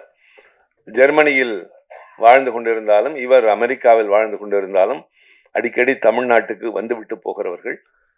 நான் ஒரு முறை திரு பரமேஸ் அவர்களுக்கு என்ன செய்யலாம் என்று எண்ணிய பொழுது எனக்கு அவருக்கு தரக்கூடிய அளவிற்கு பரிசு எதுவும் தரவில்லை.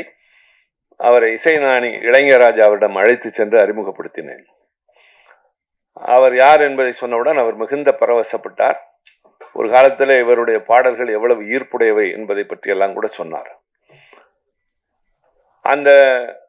அவர் தன்னுடைய தந்தையை பற்றி நூல் எழுதியிருக்கிறார். தந்தைக்கு 60 ஆண்டுகள் இசை வாழ்வுக்கு என்று சொல்லி மகள் விழா எடுக்கிறார். நான் நம்முடைய மெல்லிசை பாடகி, மிகச்சிறந்த பின்னணி பாடகி அம்மையார் பி. சுசீலா, இந்திய நாட்டின் இணையற்ற பாடகி, தமிழில் இருந்த காரணத்தினால் வடக்கே சென்று சேரவில்லை. நான் அண்மையில் நாடாளுமன்றத்தில் பேசியதை போல தமிழ்நாட்டில் இருந்த விடுதலை போராட்ட வீரர்கள் பல பேர் வடபுலம் இன்னும் அறியவில்லை என்ற ஆதங்கத்தை நான் வெளிப்படுத்தினேன். பல பேர் கேட்டிருக்க கூடும்.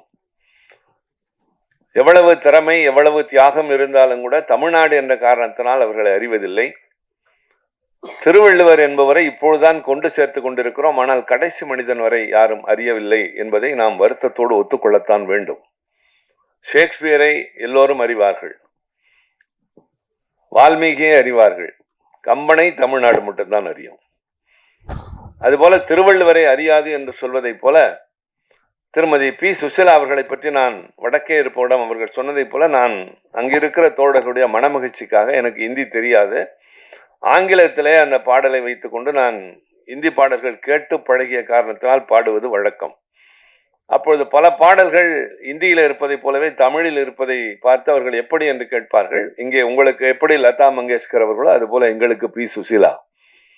எங்களுக்கு அவரை தெரியும், உங்களுக்கு இவரை தெரியாது. காரணம், நாங்கள் மொழியை பார்ப்பதில்லை, ஒருவருடைய திறமையை பார்க்கிறோம், அதை போற்றுகிறோம். அதே போலத்தான் இந்த அம்மையாரை பற்றி நான் அங்கே பெரிய அளவிலே சொல்லுவேன். எனக்கு கிடைத்த வாய்ப்புகள் எல்லாம் ரொம்ப பெரியது.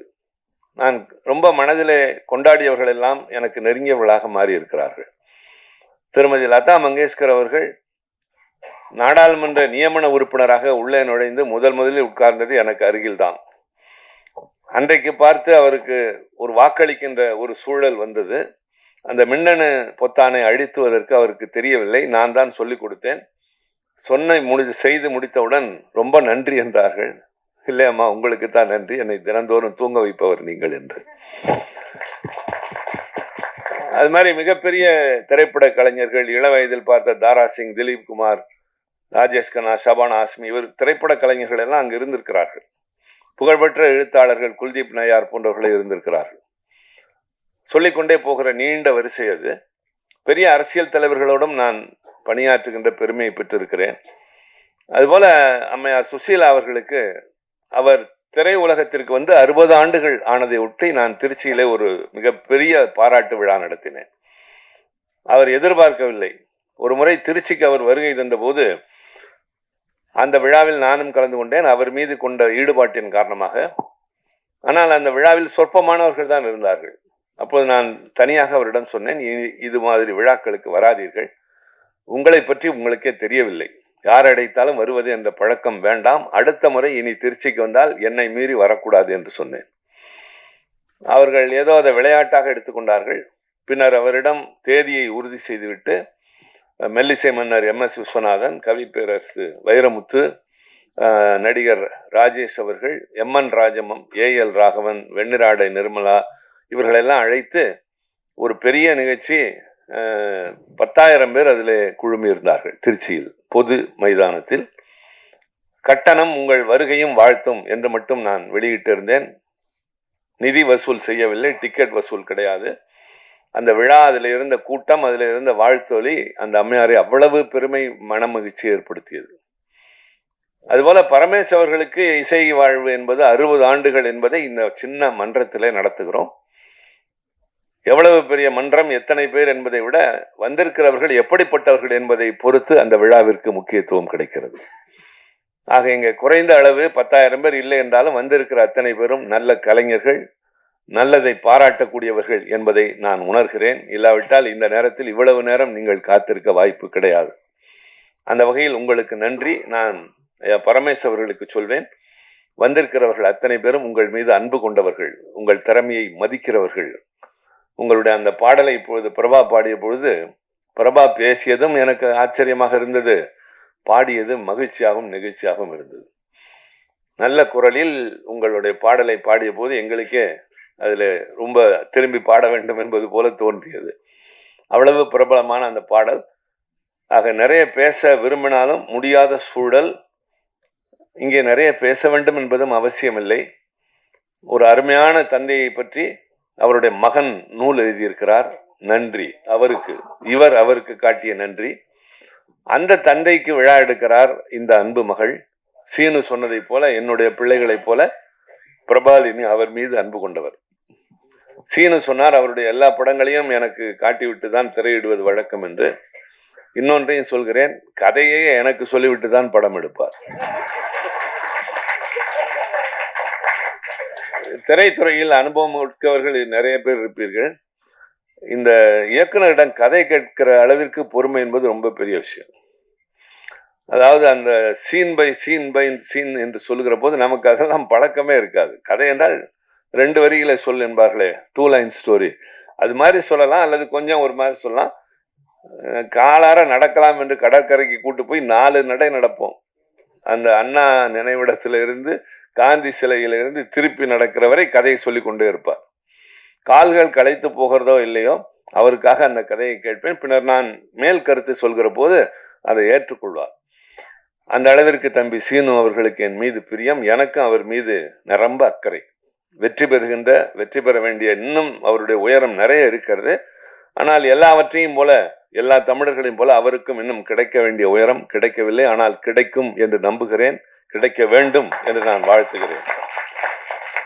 அதுபோல வைஷாலி ஒரு படம் எடுத்திருக்கிறார். அந்த படத்தினுடைய நோக்கத்தின் காரணமாகவாவது அது வெற்றி பெற வேண்டும். பலரும் அதை பார்த்து அதன் மூலமாக உத்வேகமும் உணர்ச்சியும் பெற வேண்டும், பெறுவார்கள் என்று நான் நம்புகிறேன். ஆக இந்த விழாவில் பலர் கலந்து கொண்டிருக்கிறீர்கள், நானும் வந்து கலந்து கொண்டேன். நிறைய நிகழ்ச்சிகள் இருந்தாலும் இப்போது நான் இதை முடித்துவிட்டு அவசரமாக கிளம்ப வேண்டிய இந்த நிலையில் இவ்வளவு நேரமாக நான் முன்னால் சொன்னேன், நான் முதல்லேயே பேசிவிட்டு போகிறேன் என்றேன். அதற்கு அவர்கள் இசைவு தெரிவிக்கவில்லை, எனக்கும் அது ஏற்புடையதாக தெரியவில்லை. எனவே வந்த இடத்தில் அவசரப்பட்டு செல்வதை விட நான் காலையிலிருந்து ஓடிக்கொண்டே இருக்கிறேன். 2வது விழாவில் முதலில் வேண்டாம் என்று சொல்லிவிட்டு எனக்கு நிலைமை தெரிந்து அங்கேயே கொஞ்சம் லேசாக உணவருந்திருக்கிறேன். இப்போது நேராக அடுத்த நிகழ்ச்சி, அது முடிந்தால் முகம் கழுவிக்கொண்டு அடுத்த நிகழ்ச்சிக்கு சென்று நாளை கோவை சென்று பின்னர் அடுத்த நிகழ்ச்சிகளை தொடர வேண்டும் என்ற நிலையில் எங்கள் கடமை தொடர்கிறது. எங்கள் கடமை இப்படி தொடர்வதோடு மட்டுமில்லை, நாடாளுமன்றத்தில் உங்களுக்காக குரல் ஒலித்து கொண்டே இருக்கின்றது. நான் இங்கே அரசியல் பேசவில்லை, ஆனால் இந்த நாட்டில் பல சங்கடமான சூழ்நிலைகள் இருக்கின்றன. நாடாளுமன்றம் என்பது கருத்துக்களை பகிர்கின்ற ஒரு மன்றம், விவாதங்கள் நடக்கின்ற மன்றம். ஒருவர் கருத்து சொன்னால் அதை பேச சொல்லி கேட்டு அதற்கு பதில் சொல்கின்ற மன்றம் என்பதெல்லாம் மலையேறிவிட்டது. எங்களை போன்றவர்கள் எங்களுடைய இயல்புகளை, தன்மைகளை மறந்து பேசுவதற்கு வாய்ப்பு கேட்டு போராடுவதும், உரத்த குரல் எடுத்து கத்துவதும், பின்னர் பேசுகிற போது அதற்கு குறுக்கீடு வருவதும், அதையும் மீறி எல்லாவற்றையும் பதிவு செய்கிறோம் என்கிற சங்கடங்கள் எல்லாம் எங்களுக்கு இருக்கின்றன. நான் சொல்வது, மீண்டும் சொல்கிறேன், அரசியல் இல்லை. நாடாளுமன்ற ஜனநாயகம் நிலைத்திருந்தால்தான் இந்திய நாட்டின் ஜனநாயகம் நிலைத்து நிற்கும். உலகத்தின் தலை சிறந்த ஜனநாயக நாடு நம்பர் 1 இந்தியா தான் என்கின்ற பெயரை பெற்றிருக்கிறோம். ஆக அந்த இடத்திலும் கூட நிதானம் இழக்காமல், பொறுமை இழக்காமல் கடமை ஆற்ற வேண்டும். இந்த நாட்டினுடைய மக்கள் ஜனநாயகத்தை, மக்களுக்கான குரலை ஒலிக்க வேண்டும் என்று கடமை ஆற்றி கொண்டிருக்கிறோம். இப்படி வருகிற போது உங்களை சந்திக்கிற நேரத்தில் நீங்கள் வாழ்த்தினால் அந்த வாழ்த்து எங்களுக்கு உற்சாகத்தை தரும். அதன் மூலமாக உத்வாகம் பெறுவோம். பெயரளவிற்கு என்று ஒரு பொறுப்பை வைத்துக் கொள்ளாமல் கடமை ஆற்றி கொண்டிருக்கிறோம். அந்த கடமைக்கு இட இதுவும் ஒரு கடமைதான். இலக்கியம் என்பது நம்முடைய வாழ்வின் ஒரு அங்கம். தமிழனை போல் வாழ்வில எல்லாம் பெருந்தியவன் யாரும் இல்லை. வீரம் இருந்தது, காதல் இருந்தது, மானம் இருந்தது, கலை இலக்கியத்தில் ஆர்வம் இருந்தது. உலகத்திற்கு வழிகாட்டியாக வாழ்ந்தவன் தமிழன், உலகத்தில் உயர்ந்து நின்றவன் தமிழன், எல்லோரையும் அரவணைத்து சென்றவன் தமிழன். உன் ஊர் எது என்று கேட்டபோது எல்லா ஊரும் என் ஊர் என்று சொன்ன பரந்த மனப்பான்மை தமிழனுக்கு மட்டும்தான் இருந்தது. உன் உறவினர் யார் என்ற போது என் சாதிக்காரன் என்று சொல்லவில்லை, எல்லோரும் என் உறவினர் என்று சொல்லிதான் யாதும் ஊரே யாவரும் கேளிருந்தோம். தம்பி சீனு சொன்னார், ஒரு ஊர் அழிந்து விட்டது என்றார். இல்லை தம்பி, அழிக்கப்பட்டது. கண்ணீரும் கம்பளையுமாக இவர்கள் எல்லாம் அங்கிருந்து தப்பி ஓடி பதறி வந்தது. 1.5 லட்சம் இன்னும் அகதிகள் இங்கு இருக்கிறார்கள், குடியுரிமை இல்லாமல். குடியுரிமை இல்லை என்றால் அங்கும் செல்ல முடியாது, இங்கும் செல்ல முடியாது, வேறு எங்கும் செல்ல முடியாது. அவர்களுக்கு ஆதார் அட்டை கிடையாது, அவர்களுக்கு ஓட்டுரிமை கிடையாது, உழைத்து சம்பாதித்தால் ஒரு சொத்து வாங்க முடியாது. அதற்காக அவர்களுக்கு குடியுரிமை வேண்டும் என்று நான் கொண்டு வந்த ஒரு திருத்தத்தை அந்த நாடாளுமன்றத்தில் தோற்கடித்தார்கள். அதற்கும் தமிழர்கள் தான் காரணம். நான் வேறு எதையும் சொல்ல விரும்பவில்லை. அது மாதிரி பல நேரங்களில் இவர்களை நினைத்து கண்ணீர் விட்டிருக்கிறோம், கை கொடுத்திருக்கிறோம், காப்பாற்ற வேண்டும் என்று துடித்திருக்கிறோம். இப்பொழுது ஓரளவிற்கு இங்கு வந்து இருக்கிறவர்கள் நல்ல நிலையில் இருக்கிறார்கள், அங்கு இருப்பவர்கள் இன்னும் வதங்கி கொண்டுதான் இருக்கிறார்கள். ஒரு காலத்தில் யாழ்ப்பாணத்தினுடைய நூலகம் எரிக்கப்பட்டது, யாழ்ப்பாணத்திலே ஒலிக்கப்பட்ட அந்த இலங்கை வானொலியின் குரல் நெரிக்கப்பட்டது. அதுல கேட்ட அருமையான இந்த தமிழ் மொழி இருக்கிறது அல்லவா, மொழி, அவர்கள் பேசுகிற மொழியே ஒரு அழகு மொழி, கொஞ்சு மொழி. நாம் பேசுவதெல்லாம் தமிழ் மொழி, செம்மொழி, அது கொஞ்சு மொழி. கேட்கிற போதே அப்படி உற்சாகமாக, உணர்ச்சியாக இருக்கும். பேச சொல்லி கேட்டுக்கொண்டே இருக்கலாம் போல இருக்கும். பிரபாலினியை நான் பார்ப்பதில்லை, பேசுவதைத்தான் கேட்பேன். சீனு தான் பார்த்து கொண்டிருப்பார், அவர் இயக்குனர் என்ற காரணத்தால். அதனால்தான் அவர் சொன்னார், தோற்றத்திற்கும் குணத்திற்கும் சம்பந்தம் இல்லை என்று சொன்னார். எனக்கு பிரபா தொலைபேசியில் பேசினாலும் சரி, நேரில் பார்த்தாலும் சரி, அந்த தமிழும் அந்த குரலும் மட்டும்தான் என் காதில் கேட்கும். அதை இன்றைக்கு இசையாகவும் கேட்டேன். மகிழ்ச்சி பிரபா. வந்திருந்த அனைவருக்கும் நன்றி. உங்களை மீண்டும் சந்திப்போம். நன்றி, வணக்கம்.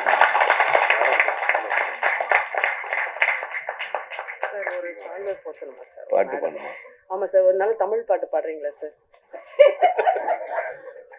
ரெடி. இது எங்களுக்கான மேடை சார், பாடுங்க.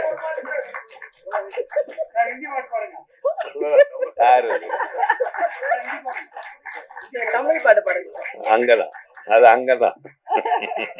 சரி சார், தமிழ் பாட்டு பாடுங்க. தமிழ் பாட்டு பாடுவோம். ஏன் அங்கேயே நான் தமிழ் தான் பாடுவேன்.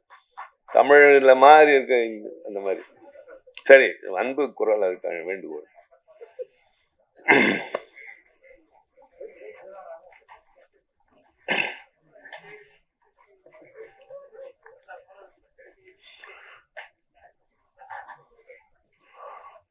மௌனமே பார்வையால் ஒரு பாட்டு பாட வேண்டும், நாணமே ஜாடையால் ஒரு வார்த்தை பேச வேண்டும். மௌனமே பார்வையால் ஒரு பாட்டு பாட வேண்டும், நாணமே ஜாடையால் ஒரு வார்த்தை பேச வேண்டும். அல்லிக்கொடியே உந்தன் முல்லை இதழும் தேனாறு போல பொங்கி வர வேண்டும், வர வேண்டும். அல்லிக்கொடியே உந்தன் முல்லை இதழும் தேனாறு போல பொங்கி வர வேண்டும். அங்கம் தழுவும் வண்ண தங்க நகை போல் என்னை அள்ளி சூடி கொண்டு விட வேண்டும், என்னை அள்ளி சூடி கொண்டு விட வேண்டும். மௌனமே பார்வையா ஒரு பாட்டு பாட வேண்டும். நாணமே ஜாடையால் ஒரு வார்த்தை பேச வேண்டும். முத்துச்சரமே என் பக்கம் இருந்தால் வேறென்ன வார்த்தை சொல்ல மொழி வேண்டும், மொழி வேண்டும். முத்துச்சரமே என் பக்கம் இருந்தால் வேறு வார்த்தை சொல்ல என்ன மொழி வேண்டும். முன்னம் இருக்கும் இந்த சின்ன முகத்தில் பல மொழிகள் பாடம் பெற வர வேண்டும், பல மொழிகள் பாடம் பெற வர வேண்டும். மௌனமே பார்வையா ஒரு பாட்டு பாட வேண்டும். நாணமே ஜாடையால் ஒரு வார்த்தை பேச வேண்டும்.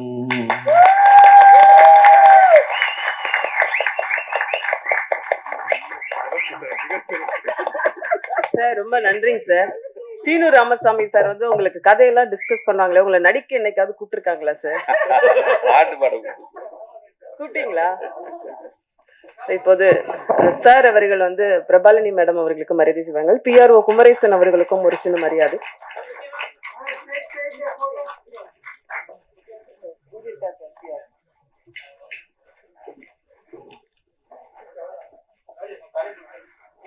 சார் குமரேசன் சாருக்கு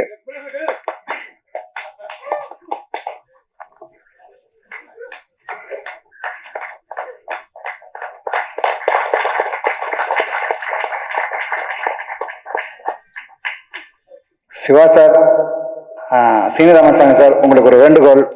அதாவது ஈழத்து மெல்லிசை மன்னருக்கு வந்து மிகப்பெரிய உள்ள பாராட்டு விழா நடக்குது. இந்த விழாவில் ஒரு சின்ன விழாவா நாங்களும் ஒரு விழா நடத்திக்கிறோம். அதாவது தமிழ் சினிமாவில் ஆண்டுக்கு 250 படங்களுக்கு மேல வெளியாகுது. அந்த படங்களுக்கு இசை வெளியீட்டு விழா, பட அறிவிப்பு விழா, இப்படி நிறைய விழாக்கள் நடக்குது. இந்த விழாக்கள்ல நிறைய தொகுப்பாளினிகள் வந்து அந்த சினிமாவை வந்து நல்ல பிரபலப்படுத்துவாங்க நம்மளுடைய நல்ல வார்த்தைகளால. அந்த மாதிரி ஒரு நல்ல தொகுப்பாளனி நம்முடைய கவிதா அவர்கள், பத்திரிகையாளர் கவிதா அவர்கள். அதாவது கிட்டத்தட்ட வந்து ஏராளமான படங்களுக்கு, அதாவது இந்த வருஷம் 250 படம் ரிலீஸ் ஆயிருக்குன்னா அதில் பெரும்பான்மையான படங்களுக்கு வந்து இவர் தான் தன்னுடைய அழகு தமிழால் அற்புதமான வார்த்தைகளால் வந்து தொகுப்புற வழங்கியிருக்காங்க. அவங்களுக்கு உங்களுடைய அந்த வாழ்த்தை தெரிவிக்கணும் சார். நன்றி.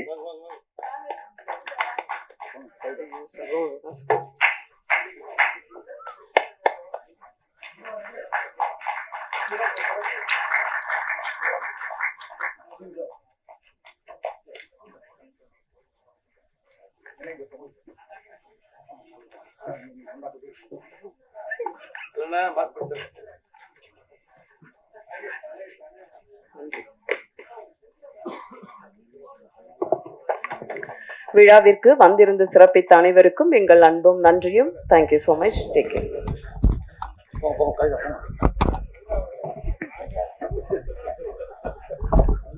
சார் வந்து மிக விரைவா கிளம்பணும்ன்றதுக்காக நிகழ்ச்சி தொடர்ந்து ஒரு 10 நிமிஷம் நடக்கும். ஆனா திருச்சி சிவா சார் அவங்க வந்து கிளம்பணும். அதனால நீங்க எல்லாரும் அமைதியா உட்காருங்க. அவங்க விடைபெறதுக்கு அன்பும் நன்றியும் சார். ரொம்ப ரொம்ப ரொம்ப நன்றி நீங்க இங்க வந்ததுக்கு. எல்லாரும் தயவு செய்து ஒரு பெரிய பாராட்டு கொடுங்க அவருடைய பாடல்களுக்கு. நான் எதிர்பார்க்கவே இல்லை, எனக்கு அது extra bonus. Thank you so much sir. மீண்டும் சந்திக்கும் வரை எல்லாரும் அமைதியா உட்காருங்க. நான் சில நன்றி வார்த்தைகள் சொல்ல வேண்டும். அவர் கெத்தா இருக்கும், மரியாதையா இருக்கும். திருச்சி சிவானே நடிக்கிறீங்களான்னு கேட்டேன். ஆனா அவர் அப்போ வந்து நாடாளுமன்ற பணிகள் ரொம்ப பிஸியா இருந்தனால நடிக்க மாட்டேன்ட்டாரு. நான் 2-3 தடவை கேட்டேன். அதுக்கப்புறம் தான் நடிகர் ராஜேஷ் அவர்களை நான் அதுக்கு ஃபிக்ஸ் பண்ணேன். ஆனா அப்பயே நடிச்சிருந்தாருன்னா தொடர்ந்து தமிழ் சினிமாவில் ஒரு முக்கியமான நடிகராக வந்திருப்பாரு. அதை நான் மிஸ் பண்ணிட்டேன் நம்ம. ஆனா இப்பதான் தெரியுது அவரை நம்ம பாட வச்சிருக்கணும்னு. ரசிகர்களுடைய வேண்டுகோளுக்கு இணங்க வந்து நம்ம பாட வச்சிருவோம் அவரை. ஸோ அடுத்த படத்துல நம்ம பாட வச்சிருவோம். நன்றிண்ணா.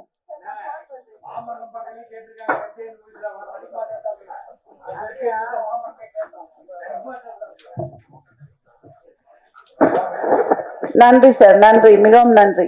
ஐ லவ் யூ சார். ஓகே, எல்லாருக்கும் நான் இந்த நிகழ்ச்சி வந்து இப்ப சில முக்கியமான விருந்தினர்கள் இன்னைக்கு வந்து வர முடியல.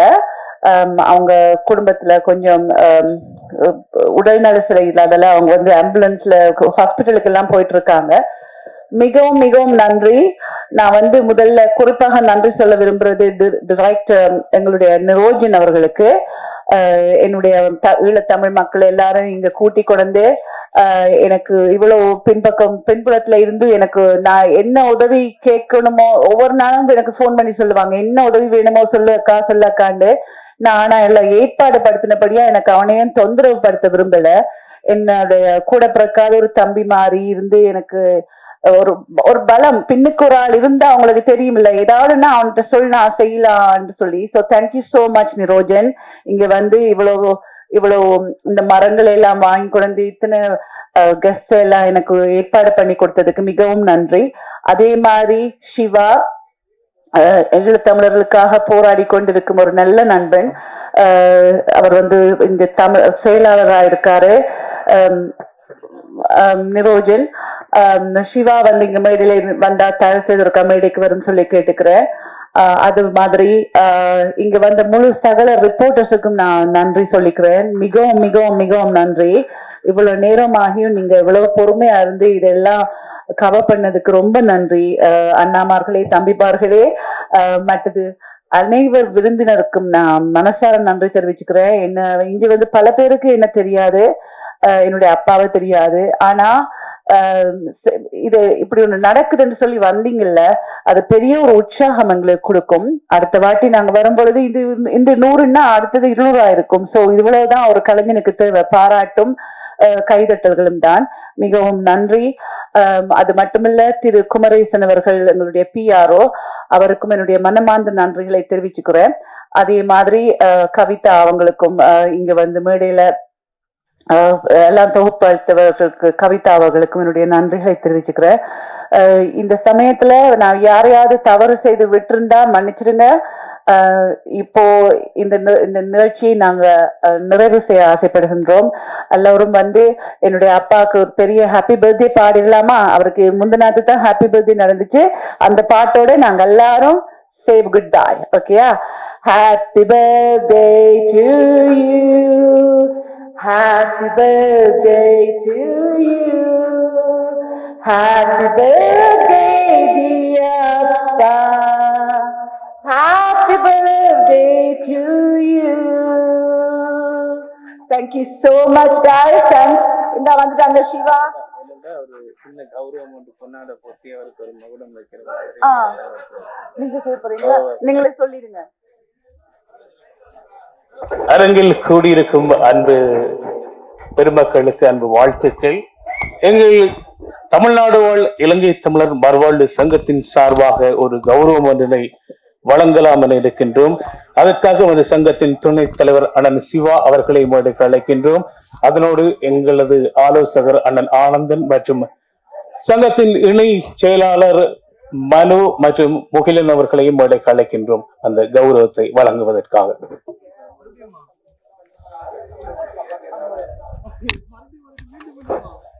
அன்பு நண்பர்கள், உடனடியாக வருகை வாருங்கள். நிகழ்ச்சியை நிறைவு செய்ய வேண்டும் என்று சொந்தங்களே.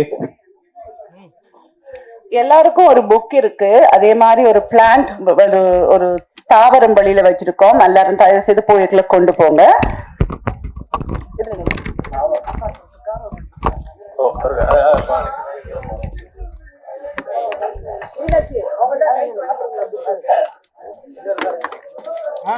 சில நிமிடங்கள் தயவு செய்து கொஞ்ச நேரம் பொறுத்துக்குங்க. இது நான் எதிர்பார்க்காத ஒரு சர்ப்ரைஸ். ஸோ சிவன்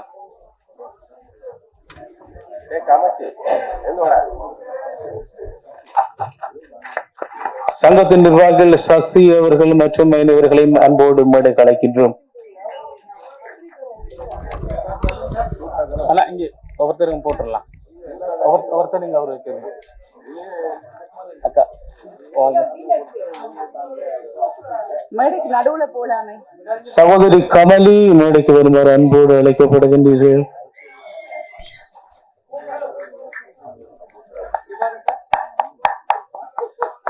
சகோதரன் சாந்தன் ஜெயக்குமார் அண்ணா மேடைக்கு வாருங்கள். நாங்கள் எல்லாரும் கௌரவிங்க.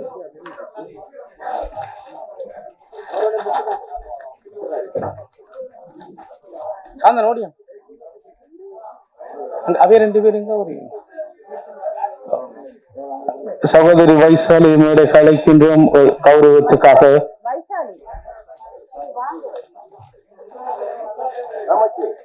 அவருக்கு என்னது? தட்சிணாமூர்த்தி. ஐயா தட்சிணாமூர்த்தி அவர்களை மேடை கலைக்கின்றோம்.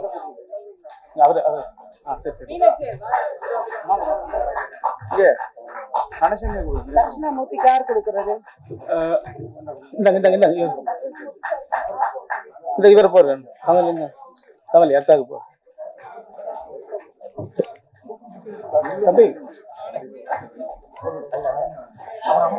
இணை செயலாளர் கணேஷ் அவர்களை மேடை கலைக்கின்றோம்.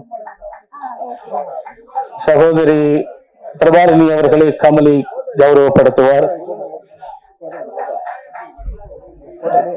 ஓகே